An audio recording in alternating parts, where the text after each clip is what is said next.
Berdiri sejak 1981, Universitas Maijen Sungkono atau Unimas merupakan salah satu perguruan tinggi tertua dan terpercaya di Mojokerto. Selama lebih dari 4 dekade, Unimas terus tumbuh dan berkembang menjadi kampus yang relevan dengan zaman tanpa meninggalkan akar nilai-nilai perjuangan, integritas, dan pengabdian kepada masyarakat. Di sini, mahasiswa tak sekedar belajar untuk tahu, mereka tumbuh untuk menjadi manusia yang berpikir jernih, berjiwa tangguh, dan berkarakter. Ilmu menjadi jalan, karakter jadi pijakan, dan perubahan dunia tak lagi ditakuti, melainkan untuk dihadapi. Dunia terus berubah, teknologi berkembang cepat, dunia kerja tak lagi sama, dan tantangan masa depan tak bisa diprediksi.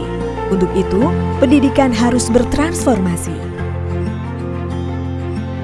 Di Universitas Maijen Sungkono, kami merespons setiap perubahan dengan kurikulum adaptif yang menggabungkan ilmu, keterampilan, dan karakter, membekali mahasiswa untuk siap menghadapi dunia nyata dan menjadi pemimpin dalam perubahan. Assalamualaikum warahmatullahi wabarakatuh. Salam sejahtera bagi kita semua. Perkenalkan, saya Muhammad Ridho STMMT, dosen program studi manajemen Fakultas Ekonomi Universitas Maijen Sungkono, Mojokerto. Pada kesempatan ini, saya akan menjelaskan proses pembelajaran pada mata kuliah riset operasional dengan kode mata kuliah EKM 55332. Mata kuliah ini memiliki bobot 3 SKS dan diberikan kepada mahasiswa semester 5 program studi manajemen. Mata kuliah riset operasional dirancang untuk membekali mahasiswa dengan kemampuan menganalisis dan memecahkan berbagai permasalahan manajerial melalui pendekatan kuantitatif. Mahasiswa diarahkan untuk mampu memodelkan masalah yang berkaitan dengan keterbatasan sumber daya, sehingga dapat diperoleh solusi yang optimal dalam pengambilan keputusan organisasi maupun bisnis.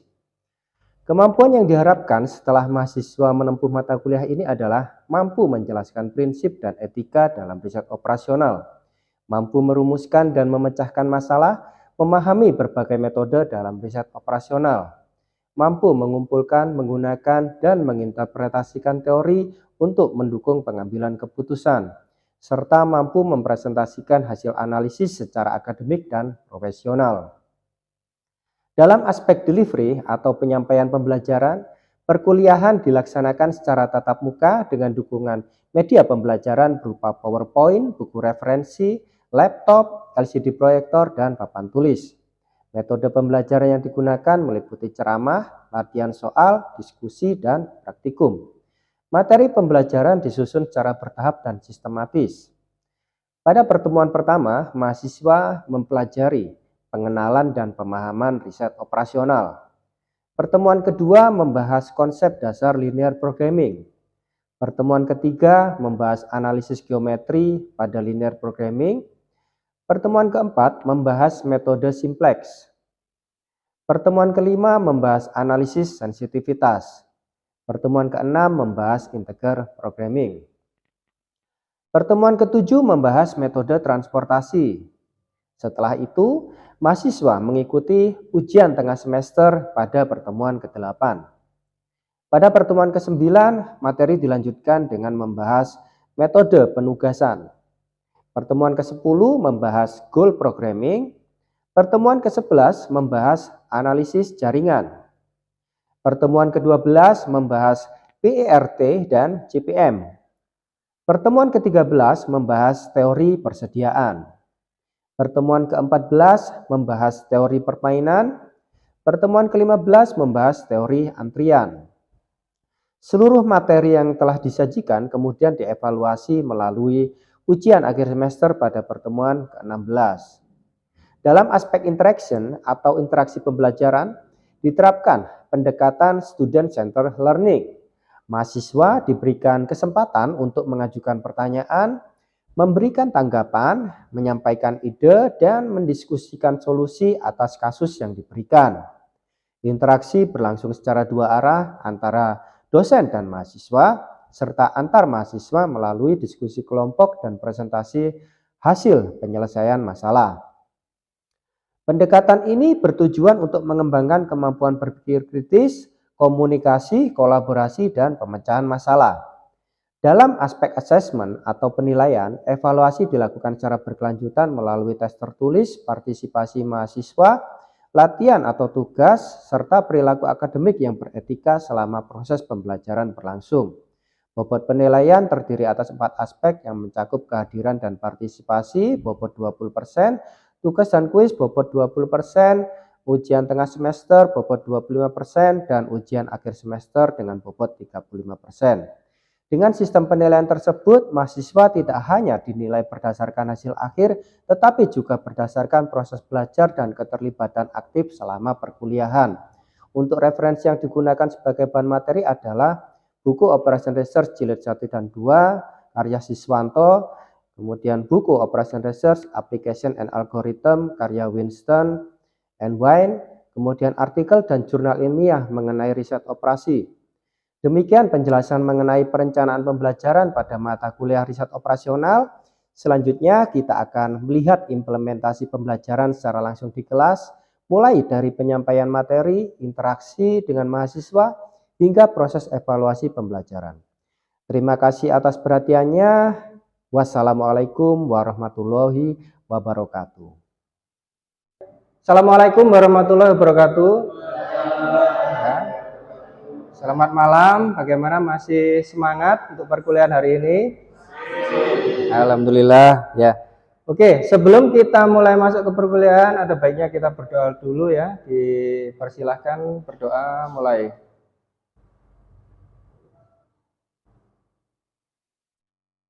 Selesai. Ya.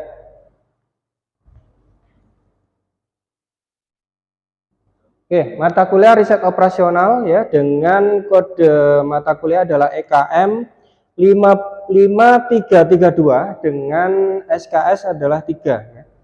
Dengan dosen pengampu saya Muhammad Ridho STMMT dengan NIDN 0722048506. Oke.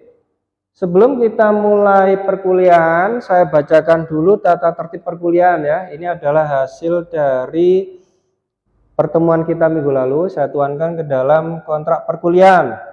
Jadi yang pertama adalah mahasiswa diwajibkan menggunakan pakaian sopan dan rapi pada waktu mengikuti perkuliahan di kelas. Ya. Saya lihat sudah cukup rapi semua ya. Terima kasih. Mahasiswa tidak diperkenankan memakai sandal ya waktu mengikuti perkuliahan. Ada yang pakai sandal? Tidak ada ya. Pada waktu perkuliahan semua handphone dinonaktifkan atau di silent boleh ya, di silent. Kemudian keterlambatan masuk kelas hanya diizinkan maksimal 30 menit. Ya, ini hasil dari kesepakatan minggu lalu. Kalau lebih dari 30 menit boleh masuk ya, tapi tidak boleh absen. Kemudian tidak diperkenankan melakukan keributan di dalam kelas, ya jangan gaduh, karena nanti bisa mengganggu konsentrasi ya. Oke, mahasiswa wajib konfirmasi ya apabila tidak hadir atau berhalangan masuk kuliah, ya jangan tidak bisa hadir kemudian tidak ada konfirmasi. Jadi bisa japri ke nomor HP saya, alasannya apa. Oke, itu adalah tata tertib perkuliahan. Strategi perkuliahan, ya mata kuliah riset operasi dilakukan dengan metode ceramah, kemudian diskusi ya dan tanya jawab. Ceramah itu pemaparan materi ya, kemudian dilanjutkan dengan diskusi. Jadi mata kuliah kita metodenya adalah interaktif. Interaktif itu dalam artian komunikasi dua arah ya, jangan cuma dosennya yang ngomong, mahasiswanya mendengarkan saja. Jadi kalau misalkan ada yang kurang jelas atau mau bertanya, boleh ya, boleh. Atau misalkan dosen mengajarnya kecepatan, boleh diinterupsi, Pak kecepatan ya, boleh ya. Jadi komunikasi dua arah. Kemudian untuk proporsi penilaian itu menyangkut 4 aspek, ada kehadiran dan keaktifan, itu absensi ya, proporsinya 20%. Kemudian tugas dan kuis 20%, UTS 25% dan UAS 35%. Oke ya, paham untuk tata tertib dan strategi perkuliahan? Kita deal ya. Oke, kita lanjutkan ke materi. Materi untuk hari ini adalah konsep dasar mengenai riset operasional. Nah, sudah tahu apa itu riset operasional? Nah, ini adalah beberapa definisi tentang riset operasional. Menurut Operational Research Society of Great American, riset operasi itu berkaitan dengan menentukan pilihan secara ilmiah, bagaimana merancang dan menjalankan sistem manusia mesin secara terbaik. Biasanya membutuhkan alokasi sumber daya yang langka. Nah, itu menurut Operational Research Society of Great American. Kemudian definisi kedua adalah menurut Hamdi A. Taha, bahwa riset operasi itu adalah pendekatan dalam pengambilan keputusan yang ditandai dengan penggunaan pengetahuan ilmiah melalui usaha kelompok antardisiplin yang bertujuan menentukan penggunaan terbaik sumber daya yang terbatas. Nah, dari sini dapat kita simpulkan, di sini kan ada kalimat yang di bold dengan warna merah, yaitu sumber daya yang terbatas atau langka. Jadi riset operasi itu berkaitan dengan bagaimana caranya mengelola sumber daya yang terbatas agar output yang dihasilkan itu bisa tetap maksimal. Nah, itu intinya seperti itu riset operasi. Oke? Nah, riset operasi itu bisa dipandang sebagai ilmu dan seni. Kenapa bisa dipandang sebagai ilmu? Karena riset operasi itu mengandung atau menggunakan teknik-teknik dan algoritma matematis. Nah, jadi yang pernah belajar fungsi linear, kemudian integral, kemudian biner, nah itu nanti bisa masuk di riset operasi ini. Itulah kenapa matematika itu ditaruh di semester awal, ya. Karena nanti akan berkelanjutan di mata kuliah statistik, kemudian riset operasi, dan banyak lagi sih. Kalau yang manajemen keuangan ya di ini keuangan. Nah, kemudian riset operasi dipandang sebagai seni. Karena apa? Karena keberhasilan dari penyelesaian model matematis ini sangat tergantung pada kreativitas, ya, dari pelaku analisis dalam program pengambilan keputusan. Jadi manajer dalam industri itu harus kreatif dalam memformulasikan permasalahan. Nah, jadi seni itu kan identik dengan kreativitas. Nah, makanya bisa disebut sebagai seni. Oke. Nah, dalam penyelesaian persoalan proses pengambilan keputusan itu harus diidentifikasi dulu dua komponen utama, yaitu objektif dan variabel.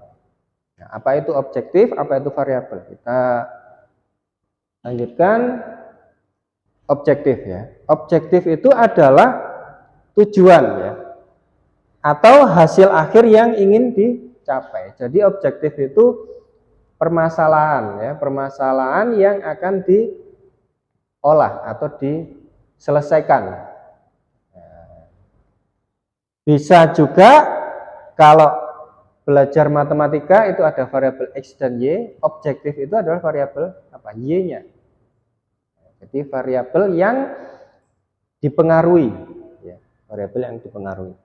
Nah, dalam bidang usaha biasanya tujuan akhirnya itu adalah maksimasi biaya dan maksimasi profit, maksud saya, ya, maksimasi profit dan minimasi biaya. Nah, itu tujuan bisnis kan itu. Bagaimana memperoleh profit yang sebesar-besarnya dengan menggunakan biaya yang seminim-minimnya. Nah, ini sesuai dengan konsep bisnis.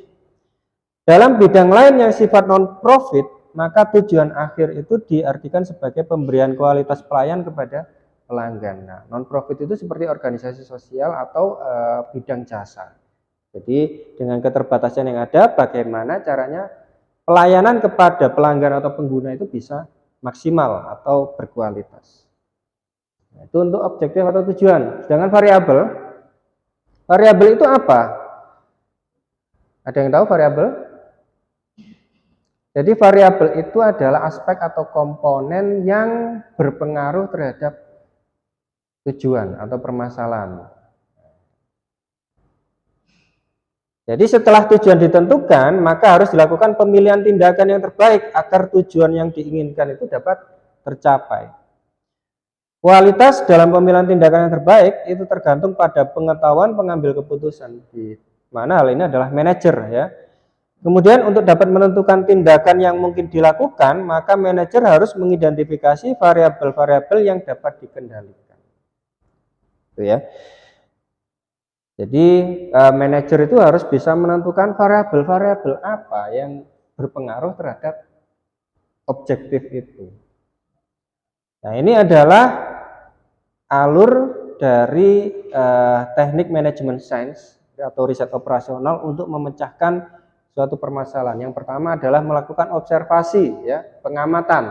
Jadi manajer itu harus turun ke lapangan untuk melakukan observasi, pengamatan di lapangan bagaimana. Kemudian dari observasi itu timbullah suatu masalah. Nah, disinilah definisi masalah itu muncul. Dari masalah-masalah yang sudah terdefinisikan itu dikonstruksikan ke dalam bentuk model matematis. Nah, kenapa harus diubah ke model matematis? Karena output yang dihasilkan itu nanti harus bisa diukur atau terukur. Kemudian dari konstruksi model akan timbul solusi. Nah, dari solusi itu diuji dulu ya, diuji kemudian baru diaplikasikan. Nah, ini ya alur dari teknik manajemen sains. Nah, metodologi riset operasi ada 5 tahapan. Jadi ini sama dengan yang tadi ya. Yang pertama formulasi persoalan, yang kedua model matematis, kemudian menurunkan suatu penyelesaian, 4 pengujian model dan solusi, kemudian mengimplementasikan hasil studi. Ya, ini sama dengan yang tadi, jadi kita lewati saja. Nanti handout-nya akan saya bagi ya. Nah, ini teknik pemodelan dari riset operasi. Ada beberapa teknik pemodelan ya, tergantung dari permasalahan yang dihadapi. Yang pertama adalah program linier. Nah, ini yang kalau matematika itu ada fungsi linier, AX plus B, AX kuadrat plus BX plus C sama dengan Y. Nah, itu. Nah, jadi program linier itu pendekatan pemecahan masalah yang digunakan untuk situasi fungsi linier dalam pencapaian tujuan maksimasi dan minimasi yang dipengaruhi oleh batasan fungsi linier dalam pencapaian tujuan tersebut. Nah, ini contohnya apa? Contohnya adalah ya di produksi itu bagaimana caranya memaksimalkan keuntungan ya atau profit dengan mengelola keterbatasan. Keterbatasan dalam hal ini adalah karyawan, jam kerja, dan bahan baku dan lain-lain ya. Misalkan mesin juga masuk keterbatasan mesin. Nah, itu untuk program linier. Cocoknya untuk di mana? Produksi ya. Kemudian program integer. Program integer adalah pendekatan yang digunakan dalam pemecahan masalah program linier, tetapi memerlukan tambahan batasan, yaitu beberapa atau semua keputusan itu harus bilangan bulat ya, harus bilangan biner. Jadi contohnya itu adalah meminimalkan pengeluaran gaji karyawan dengan penjadwalan kerja. Nah, ini misalkan dalam perusahaan ada 10 karyawan, padahal setiap harinya itu cuma butuh 4 karyawan yang harus bekerja. Nah, ini bagaimana caranya untuk menjadwalkan itu? Nah, nanti hasilnya adalah bilangan biner itu. Jadi masuk atau tidak ya, masuk kerja atau tidak masuk kerja. Nah, seperti itu nanti, modelnya seperti itu.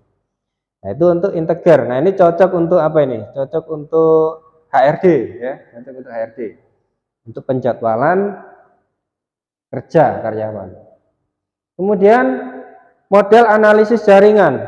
Model analisis jaringan adalah pendekatan yang digunakan dalam pemecahan masalah yang berisikan lingkaran ya, lingkaran-lingkaran, titik-titik gitu, kemudian dihubungkan dengan garis atau cabang-cabang gitu. Contohnya adalah penentuan jalur atau rute terpendek dan tercepat untuk meminimalkan biaya dan waktu. Nah, ini cocok untuk distribusi atau logistik. Ya. Jadi bagaimana caranya menentukan rute atau jalur yang paling cepat dan paling pendek. Tujuannya apa? Ya kalau rutenya itu lebih pendek dan lebih cepat ditempuh ya, bahan bakar toh. Bahan bakarnya akan lebih bisa dihemat. Kemudian apa? Ya tentu saja armadanya juga lebih ini kan, tidak terlalu diforsir kan. Jadi waktunya lebih pendek.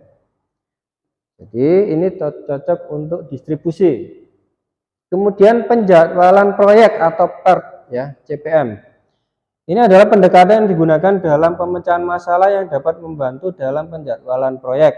Nah, ini cocok untuk yang bekerja di proyek. Ini contohnya apa? Menentukan alur kerja proyek agar proyek selesai secepat mungkin. Nah, ini sama konsepnya dengan perang tadi. Ya. Perang itu harus diselesaikan secepat mungkin. Kenapa? Kalau di dunia proyek, kalau semakin lama kan, biayanya semakin bengkak kan? Membayari tukang ya, membayari tukang. Kemudian belum lagi nanti kalau misalkan di luar deadline nanti dapat penalti kan biasanya. Nah, seperti itu. Jadi bagaimana menentukan alur kerjanya? Jadi alur kerja itu kan ada perencanaan, penjadwalan, pengawasan proyek, itu nanti bagaimana alurnya biar bisa lebih cepat gitu loh. Nah, itu PERT ya atau CPM. Kemudian model persediaan. Model persediaan adalah pendekatan yang digunakan dalam pemecahan masalah. Pemeliharaan persediaan yang memadai untuk memenuhi permintaan barang daripada saat yang sama juga memenuhi pengeluaran biaya persediaan yang minimal. Nah, ini cocok untuk di inventory ya, inventory. Inventory itu kan stok kan, ya, bagian stok itu. Bagaimana caranya jumlah stok barang itu tidak overload dan juga tidak under ya, harus ideal. Kalau over maka konsekuensinya adalah biaya penyimpanan itu akan naik ya, biaya gudang. Terutama untuk produk-produk yang membutuhkan pendinginan seperti itu, frozen itu. Nah, seperti itu. Kemudian model antrian. Model antrian itu adalah pendekatan yang digunakan dalam pemecahan masalah untuk memahami dan mengambil keputusan yang lebih baik mengenai sistem operasi yang melibatkan antrian. Contohnya apa? Nah, kalau di bank itu biasanya kan ada teller-tellernya itu ya. Nah, itu bisa diselesaikan dengan model antrian itu. Berapa teller yang seharusnya dipasang agar tidak terjadi antrian yang terlalu lama. Kalau dulu kan antriannya itu model gini ya, ular gitu ya. Kalau sekarang sudah pakai nomor, tapi tetap aja kan menunggu kan kalau gitu. Nah, jadi bisa diselesaikan dengan model antrian. Contohnya juga misalkan jalan tol itu juga bisa diselesaikan di model antrian. Itu ya. Kemudian nah, ini yang terakhir adalah model analisis Markov. Model ini berguna dalam mempelajari evolusi sistem tertentu dengan beberapa percobaan menurut rantai Markov. Contohnya adalah prediksi loyalitas pelanggan setelah dalam jangka waktu tertentu dengan mempelajari perilaku pelanggan. Nah, ini cocok untuk pemasaran ya. Orang pemasaran bisa memprediksi loyalitas pelanggan. Jadi pelanggan itu nanti bisa ada yang pelanggan loyal, pelanggan yang biasa saja, dan pelanggan yang mungkin akan berpaling ke produk lain. Nah, itu bisa diprediksi dengan rantai Markov ini. Nah, jadi ada beberapa permodelan yang sesuai dengan peruntukan. Oke, sampai sini. Barangkali ada pertanyaan, silakan. Kita buka sesi diskusi ya, Mas Widi, silakan. Bentar.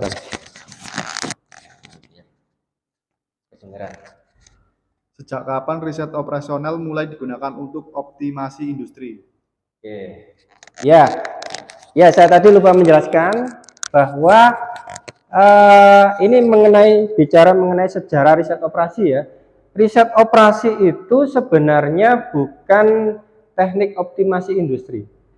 Pada awal mulanya itu adalah strategi militer ya, strategi militer yang dulu pada Perang Dunia Kedua itu Inggris itu bekerja sama dengan ilmuwan bagaimana caranya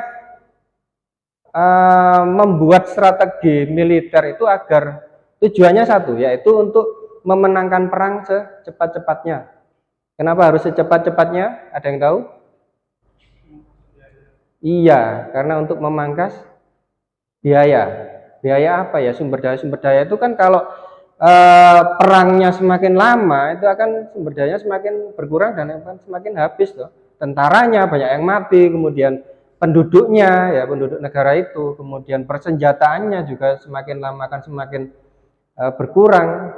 Jadi tujuannya sebenarnya itu yang pertama. Nah, setelah Perang Dunia Kedua selesai, disadari bahwa strategi militer ini itu punya nilai komersil yang bisa diaplikasikan di industri. Pada saat itu ada revolusi industri juga. Jadi peralihan manual ke industri atau mekanik. Nah, itu menyebar sampai ke Inggris, barulah dinamakan riset operasi itu.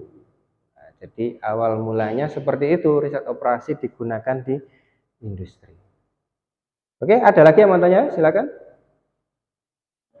Ya, Mas Surya. Bentar, Mas. Ya, kedengeran. Untuk model riset, Pak. Dari beberapa model riset yang Pak Ridho jelaskan barusan, menurut Bapak manakah yang paling powerful dan yang sering digunakan saat ini, Pak? Terima kasih, Pak. Oke, terima kasih. Jadi untuk permodelan riset operasi itu yang mana yang powerful itu sesuai dengan peruntukannya, Mas ya. Jadi kalau ini tadi kan kalau analisis Markov itu sesuai dengan permasalahan di pemasaran, kemudian yang linear programming itu cocok untuk produksi, kemudian apa namanya PERT atau CPM tadi cocok untuk proyek. Nah, jadi sesuai dengan peruntukan atau permasalahan atau objektifnya, itu ya. Nah, kalau ditanyanya apa yang sering digunakan ya linear programming. Kenapa? Karena linear programming itu peruntukannya adalah untuk produksi, di mana produksi itu adalah bagian yang paling vital ya dari perusahaan atau industri. Nah, seperti itu ya linear programming. Tapi semuanya juga ini sering digunakan, terutama ya untuk yang apa namanya antrian, kemudian transportasi tadi, distribusi. Jadi seperti itu, sesuai dengan permasalahan atau objektifnya. Oke, ada lagi yang mau bertanya? Ya, mungkin untuk materi hari ini konsep dasar dari riset operasi saya akhiri aja. Ya, untuk materi intinya kita mulai minggu depan. Jadi minggu depan kita masuk ke linear programming. Ya, oke. Oke, terima kasih atas kedatangannya malam ini. Tetap semangat. Saya akhiri. Assalamualaikum warahmatullahi wabarakatuh.